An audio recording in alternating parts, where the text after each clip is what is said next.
momento molto bello, molto delicato e molto romantico di Venezia Racconta con Alberto Tosofei, che è già lì nella postazione del nostro Eden, accompagnato da Giulia. Allora, oggi ci racconterai una delle più belle leggende veneziane che si intitola Le sette sorelle di Ponte delle Maravege. Sarai accompagnato naturalmente al pianoforte e noi, caro Alberto, ci mettiamo qui con la copertina, i popcorn, ad ascoltare questa bellissima storia. A te, Alberto Tosofei! Grazie Giorgia, grazie ragazze. Sette sorelle per un ponte, un luogo di Venezia. Le storie hanno un richiamo nei luoghi e questa sera ne raccontiamo una che parla di un ponte che sta tra l'Accademia e la Toletta.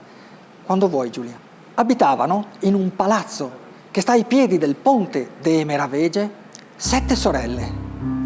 6 molto belle e una simpatica, ma 6 bastano e avanzano. Ed ecco che quel palazzo, gli esterni, erano un porto di mare per i ragazzi che sostavano aspettando che uscisse una delle ragazze, ammiccamenti, bigliettini, fischi.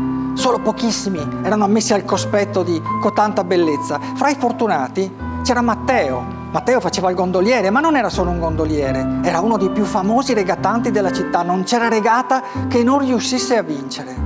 Ma una cosa accade d'improvviso, perché Matteo tutta questa sua forza la perde di colpo. Esce in laguna per allenarsi e gli fanno male le braccia, è scosso da una tosse che gli toglie il respiro. E lui non è abituato, è sempre stato forte, prestante.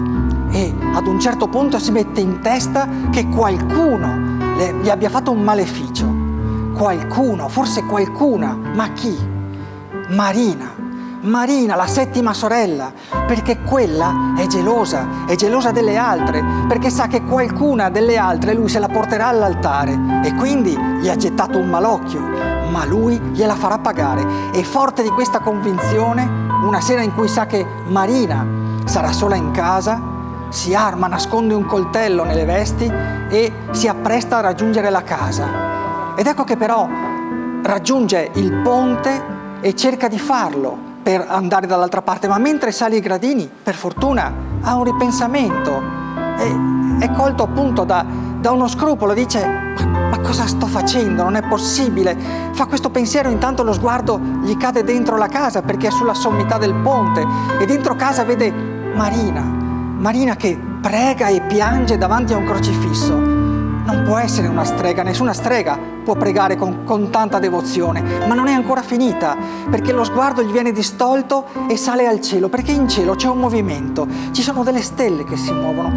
Matteo le conta rapidamente: 4, 5, 6 stelle. No, sono 7, perché ce n'era una più piccola, meno luminosa delle altre, che improvvisamente si ingrandisce, diventa gigante, riempie di luce il cielo intero.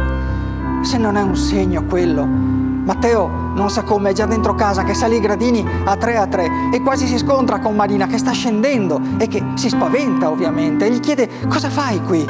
E lui gli dice: no, guarda, io te lo devo confessare, tutto questo malessere che sto provando in questo periodo io l'avevo attribuito a te e pensavo che tu mi avessi lanciato un maleficio. E Marina arrossisce, diventa: ma proprio io, ma se poco fa. No, però tace, si ammutolisce e Matteo incalza: se poco fa cosa? No, non ti dico niente, no, per me può essere importante.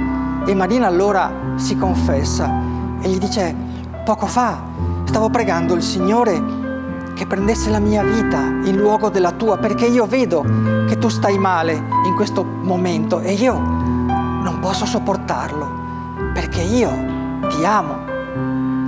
E mentre Marina pronuncia queste parole, Matteo se la guarda con occhio nuovo.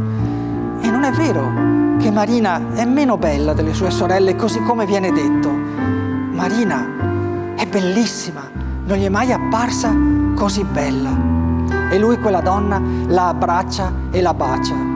Ed ecco che sente già le forze rifluirgli in corpo, perché l'amore, se può essere un veleno terribile, sa essere anche una medicina portentosa.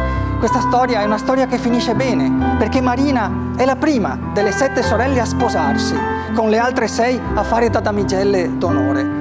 E da allora in poi quel ponte, il ponte dove Matteo ebbe la sua visione, fu chiamato il ponte delle meraviglie, per la meraviglia degli avvenimenti che ebbero ad avvenirvi. Grazie. Grazie Alberto, davvero. Ogni volta che ci racconti queste storie ci dai un tocco, un po' di magia in più, vero Linda? Atmosfera onirica, bellissima. Assolutamente. E poi è bello andare a scoprire proprio questi luoghi veneziani alla luce di questi bellissimi racconti. Assolutamente, perché hanno un significato in più.